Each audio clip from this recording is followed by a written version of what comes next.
नमस्कार friends, Bharat TV के इस वीडियो में आपका स्वागत है। जैसा आप जानते हैं कि पाकिस्तान में मीडिया व जर्नलिस्ट पर टॉर्चर हरासमेंट्स किए जाते रहे हैं। कभी किसी जर्नलिस्ट का किडनैप तो कभी किसी पर कातिलाना हमला। इसी सीरीज़ में नूर उल आरफीन, जो एक पाकिस्तानी जर्नलिस्ट हैं, के भी मर्डर की साजिश का किस्सा सामने आया है और इसी वीडियो में उन्हें की आप बीती बताई जा रही है। देखने के साथ मेरी रिक्वेस्ट है कि मेरे चैनल को सब्सक्राइब कीजिए और बेल आइकन प्रेस कीजिए ताकि आगे के वीडियो की नोटिफिकेशन आपको समय पर मिल सके। Thank you and have a nice day.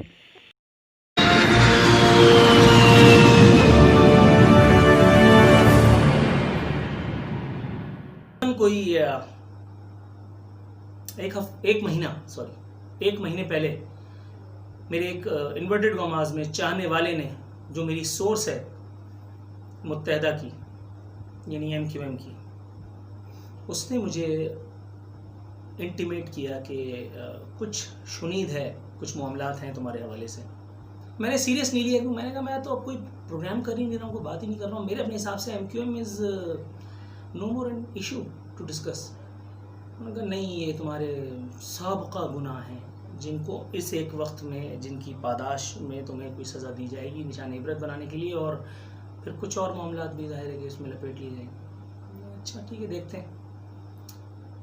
उसके बाद फिर मामलात आगे बढ़े। फिर मुझे बताया गया कि जी मेरी रेकी जो है वो शुरू हो रही है।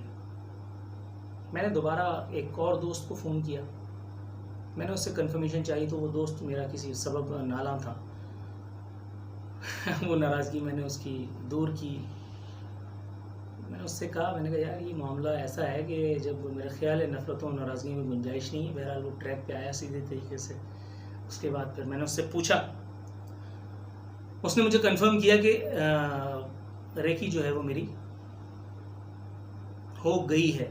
ब्रदर, रेकी मेरी हो गई है। तो मुझे अंदाज़ा हुआ कि मामला तो कुछ ज़्यादा सीरियस है इस मरतबा। फिर बात कुछ मज़ीद आगे बढ़ी। मुझे इंटीमेट किया गया कि जहाँ मैं, अच्छा मज़े की बात सबसे, या शायद सबसे ज़्यादा अफसोसनाक बात क्या है, मुझे हिट करने के लिए आइडेंटिफाई करने वाले वो थे जो मेरे मोहल्ले के, मेरे घर के आसपास के, मेरे बैकग्राउंड के, मेरी बोली बोलने वाले, उर्दू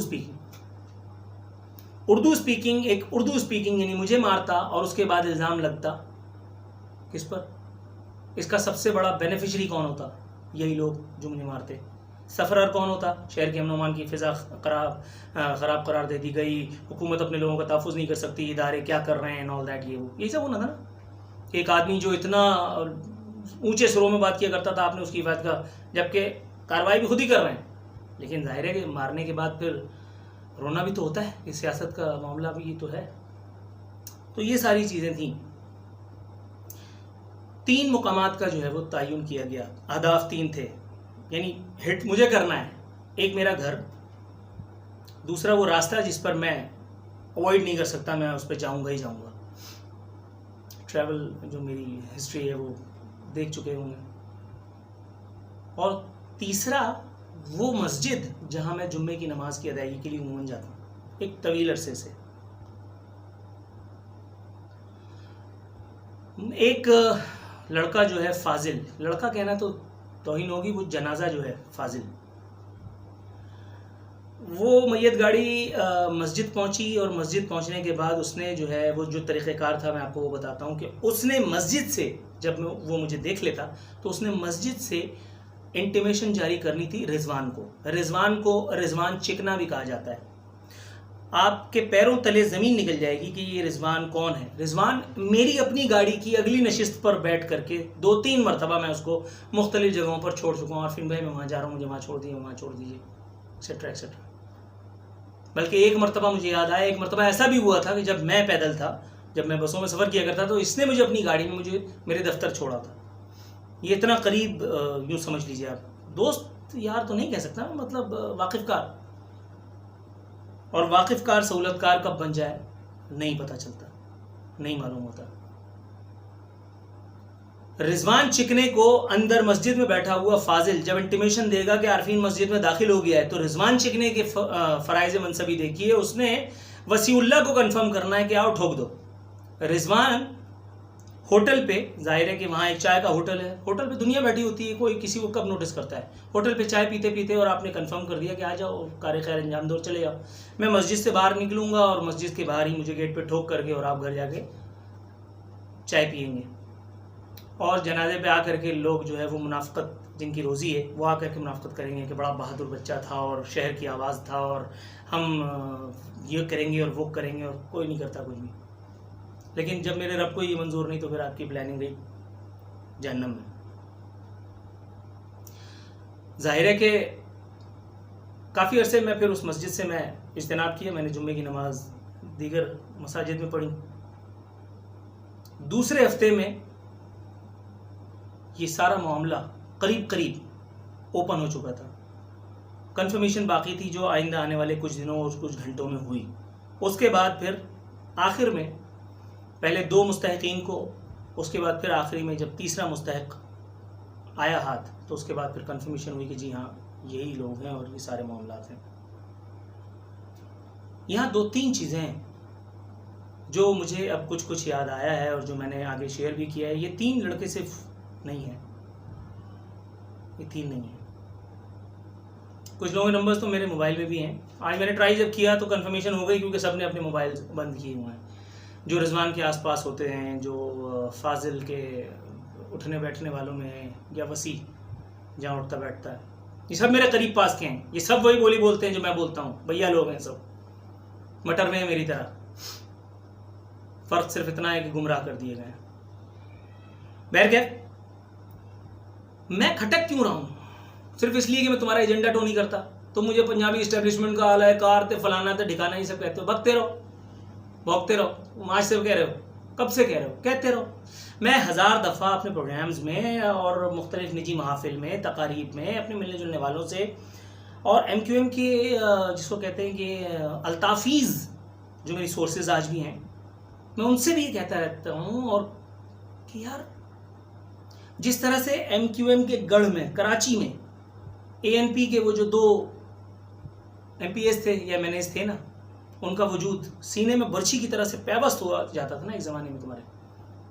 या थोड़ा सा और अगर इसको एक्सपेंड करें तो जिस तरह से अरब रियासतों के बीच में इसराइल का वजूद है ना, आँख में चुभता रहता है और निकलता भी नहीं है, उसी तरह से तुम्हारी विसिनिटी में, तुम्हारी लोकेलिटी में, तुम्हारी विसिनिटी में, तुम्हारे इलाके में मैं हूँ।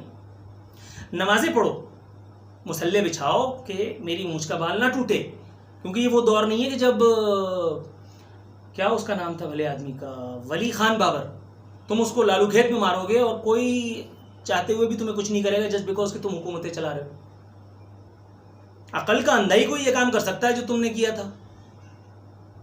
और उसके बाद अब ये तुम काम करोगे तो मेरे ख्याल है गधे ही कहलाओगे। लेकिन बहरहाल हिमाकत की कोई हद नहीं होती, जज्बातियत में इंसान बड़े बड़े काम कर जाता है। आपने एक मरतबा फिर ये काम करने का बीड़ा उठाया था। मैं तो आपको उस वक्त से बुरा लगता हूँ जब आपने लालू के 10 नंबर पे मुझे मेरी स्ट्रगल के दिनों में, जब मैं बस का इंतजार कर रहा था, मुझे रात को 10:30 बजे कलमा पढ़वाया था। एक कोशिश तो आपने उस वक्त भी की थी जब 12 लड़के 6 मोटरसाइकिलों पे 2-2 की टोलियों में मेरे घर को ढूंढते फिर रहे थे। लेकिन आपको सोचना तो चाहिए था कि जब उस एक वक्त में कि जब आप कराची में ज़िंदगी और मौत के फैसले कर रहे हैं, जब अल्लाह ने, मेरे रब ने मेरी ज़िंदगी आपके जिसको कहते हैं कि शर्पसंदी से महफूज रखी, तो आप अब कैसे कुछ एक काम कर लोगे, जबकि अब तो आपकी रीढ़ की हड्डी नहीं है। आप सिर्फ ये तुले हुए हो साबित करने पे कि हम बहुत कुछ कर सकते हैं। शर्पसंदी तो कोई कभी भी करके भाग जाएगा। तवंगर हो तो मैदान में आओ, जबकि तुम नहीं हो, सब जानते हैं, तुम खुद भी जानते हो दरअसल। जब ये करके भाग जाना और उसके बाद फिर किसी जगह से बैठ करके कॉल कर देना कि जी हमने किया, तो ये कोई मर्दान की बहादुरी तो नहीं है। मैं जो कुछ मैंने किया मैं उसको बाकायदा तुम्हारे सामने बैठ करके ऑन कर रहा हूँ। मेरे मामूलात अल्हम्दुलिल्लाह सुम्मा अल्हम्दुलिल्लाह, मैं बबांगे दोहल घूम रहा हूँ, फिर रहा हूँ, मेरे सारे काम मैं कर रहा हूँ। I have a family to feed, I have some responsibilities, certain responsibilities to perform. मैं वो कर रहा हूँ, करता रहूँगा। मैं आज भी अगर मीठा बोलने लगूँ तो मैं सबको अच्छा लगने लगूँगा। मैं सबको बुरा लगता हूँ या ज़्यादातर को बुरा लगता हूँ तो उसकी कोई ना कोई वजह तो है ना। आसमानों से फरिश्ते भी जो उतारे जाएं, वो भी इस दौर में सच बोलें तो मारे जाएं। क्या ये मसला नहीं है मेरा? ये सारी एपिसोड महज यूं ही नहीं है, कि फरामोश कर दी जाए। फाजिल, वसीउल्लाह, रिजवान या उनके साथ और भी जो कुछ हैं, जो भी हैं, जो भागे हुए हैं या जिन्होंने अपना मोबाइल ऑफ़ किया हुआ है या जो कहीं शेल्टर लेंगे या ले चुके हैं, ये मामला सिर्फ यहाँ तक रुकेगा नहीं। शहर के अमन को तबाह करने की इजाज़त मुझे नहीं लगता, मेरा यकीन है इंशाअल्लाह ताला कि अब आपको दी जाएगी। इस भीड़ भाड़ में कोई ऐसा नहीं है कि सोचने समझने से कासिर है कि कोई और फ़ायदा ना उठाए। अजीज़ तो मैं बहुत से लोगों को, बहुत से जिसको कहते हैं कि चाहने वाले हैं मेरे, तो क्या कोई है जो फ़ायदा उठाना चाहेगा? यकीनन बहुत सारे हैं, बहुत सारे हैं, बहुत सारे हैं। ये सब बातें बहुत सारी जगहों तक पहुंच गई हैं, पहुंचा दी गई हैं अल्हम्दुलिल्लाह।